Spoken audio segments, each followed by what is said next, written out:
Good afternoon, this is Nicholas from Gandora Gaming, and I'm here to discuss with you all one of my upcoming favorite leaders that is coming out in Set 5, that being Belo. Belo looks like it's going to be one of the best top-tier decks going forward in Set 5, and I'm absolutely ecstatic. I think this deck is insane, and I think all the cards for the Revolutionary Armies is absolutely incredible. So, let's get straight into this. Let's start a revolution, and let's talk about it. So first things first, we have Belo, who is our leader, and she is a 5k attacker, special character. She is red and yellow for her mono colors, and she has 4 life. And that is absolutely insane. So she is our first red-yellow leader in the card game, and that gives us access to some of the best pools of cards in the entire game. The fact that we have access to both the Big Mom Pirates and the Straw Hats and one leader is absolutely absurd. Not to mention, red and yellow just have some really busted abilities besides the Straw Hats and Big Moms. They have some of the best event cards, some of the best blockers. There's a lot of really powerful cards in red and yellow. So I'm really happy to say that this is definitely the perfect color for this leader. Now let's actually go over her effect, the reason why I actually love this card. This card says, activate during the main phase, once per turn. Discard 1 card, it has to be a Revolutionary Army discard. And if you do, give up to 3 of your Revolutionary Army or trigger monsters 3,000 power this turn. So what does this mean? Well, this card basically says, hey, if you have 3 monsters on the field, and as long as they're triggers or if they're Revolutionary Armies, you can just discard a card without using any Dawn and give up to 3 of them 3,000 power for the turn, which is a lot. If you don't know how much 3,000 power to 3 characters is, that's the equivalent of giving 9 Dawn to a character. So let's explain this in a layman's terms, if you're not really a one-piece player. So we have a resource known as Dawn. You can only get up to 10 Dawn max, at least for now. And basically, we get Dawn periodically throughout the turn. So we use whoever goes first starts with 1 Dawn, then they get 2 additional Dawn, so they'll have 3, 5, 7, etc. And basically, what Belo says is, hey, as long as you have characters on field, in minimum 1, you can just discard a card with no Dawn required, give a character 3,000 power. That's the equivalent of giving 3 Dawn to a character. That's like 3 energy. That's insane. And she can do it to 3 of them, meaning she's the equivalent of putting 9 Dawn on characters, which is absolutely absurd, without using your Dawn already there. So in a hypothetical situation, let's say you're on turn 7, you have 7 Dawn, and you've been special summoning out your Revolutionary Army guys and your trigger monsters. So let's say you have 3 on field, you can hypothetically discard a Revolutionary Army, give them the equivalent of 9 Dawn each, and then use the remaining 7 Dawn to also put on them and your leader to attack for ridiculous amounts of damage. This deck is absolutely absurd for the amount of pressure it brings to your opponent so early. The fact that by turn 4, you could, not even turn 4, turn 3 or 4, you could already be pushing for game. It's absolutely absurd. This is the fastest rush deck ever that doesn't even play rush. There's only 1 rush character, Iwazuma, which we'll get into when we discuss the Revolutionary Army characters. But honestly, this is some of the most broken abilities I've ever seen, and the characters are no slouches either. So let's actually get straight into what each character does, why they're good, why they're amazing, or why they're just average. So let's just get straight into this. And I really hope you all enjoy, and expect a Set 4 video going over the leaders there in the future. Anyway, let's get straight into this. So first things first, we have Ivankov. If you are a big fan of the One Piece, you know who Ivankov is.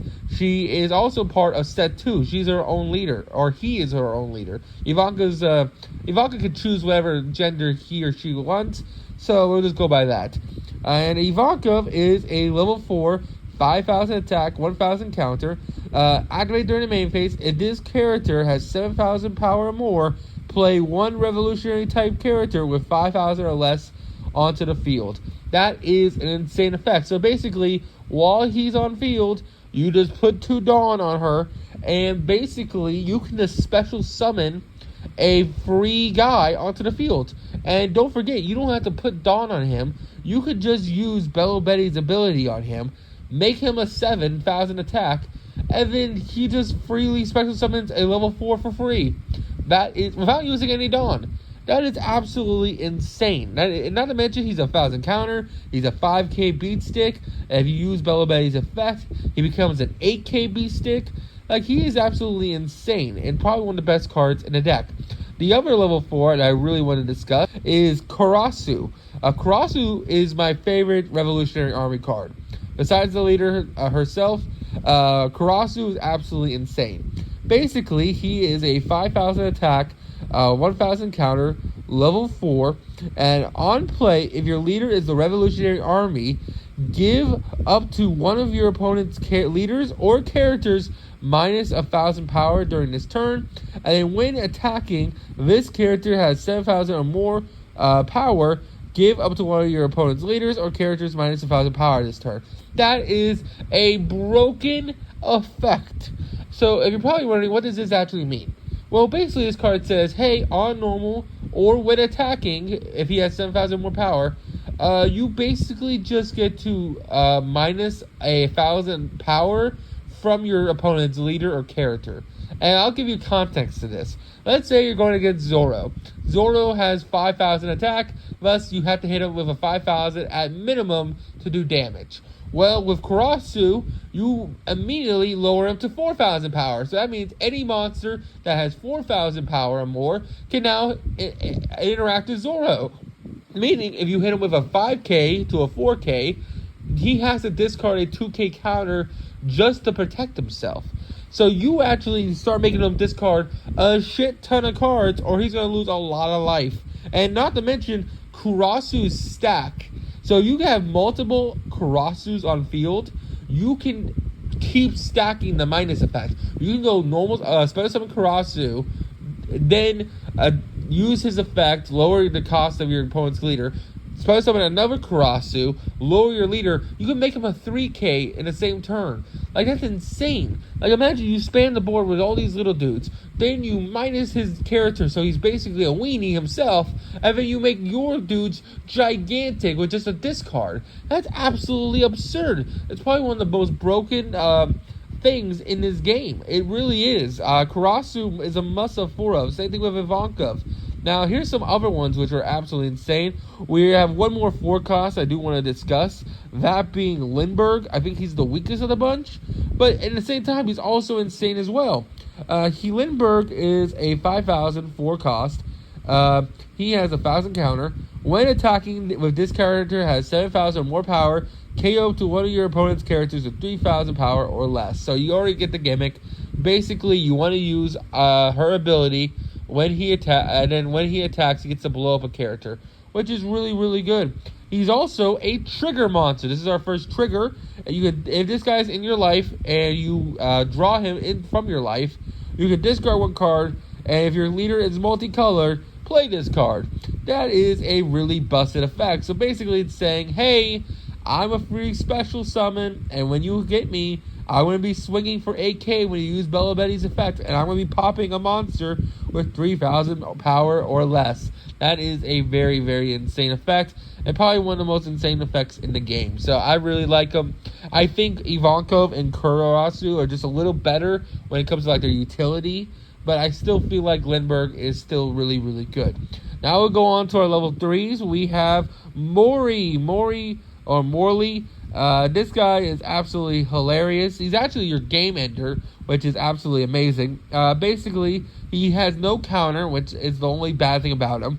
He's a 5,000 attack, 3 cost.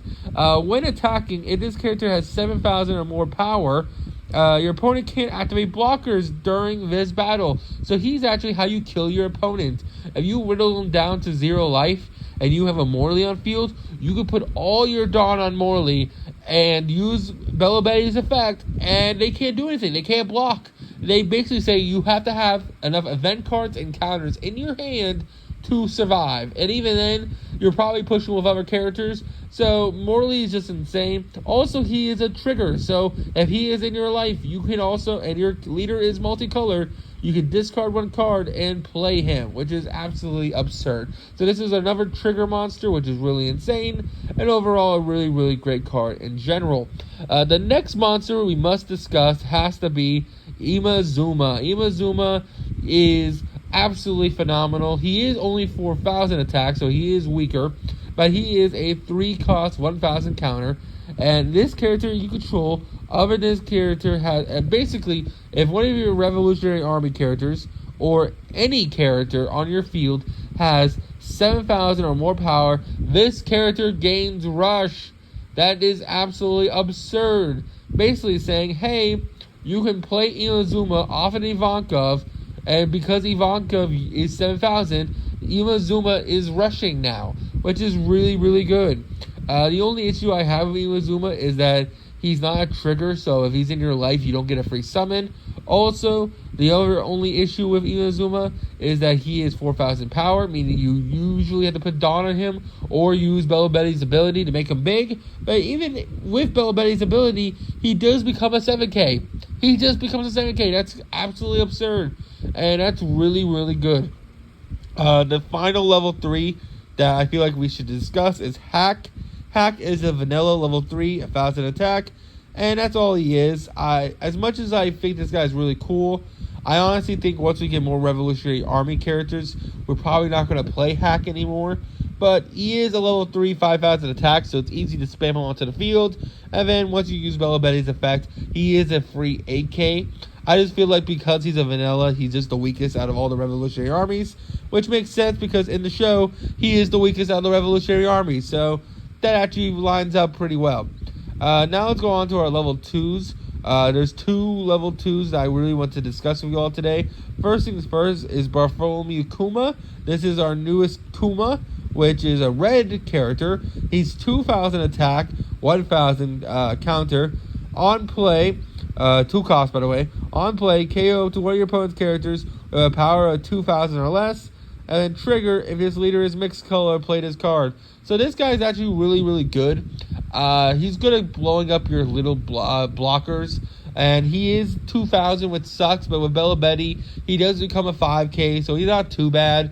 For a 2 cost, it is pretty solid. He is just spot removal for the tiny blockers like Law and even like Searchers. Like if you go against Red-Green Law, you can easily just summon out Bartholomew Kuma, blow up their Searchers so they can't keep rebouncing them back to hand.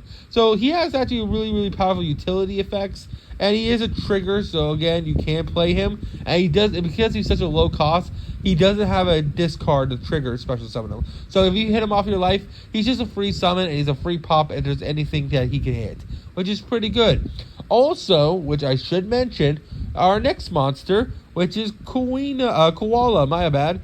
Koala is a level 2, 3,000 attack, 2,000 counter, and she is absolutely amazing. So she's our only 2,000 counter for the Revolutionary Army, and she is a red level 2, 3,000. On play, if a leader has the type Revolutionary Army, give one of your opponent's characters minus 3,000 this turn. That is absolutely insane. So Kuma wants to be paired with Koala. So what you do is, you normal summon Koala. Koala, because you control a Revolutionary Army type leader, will minus your opponent's character by 3,000.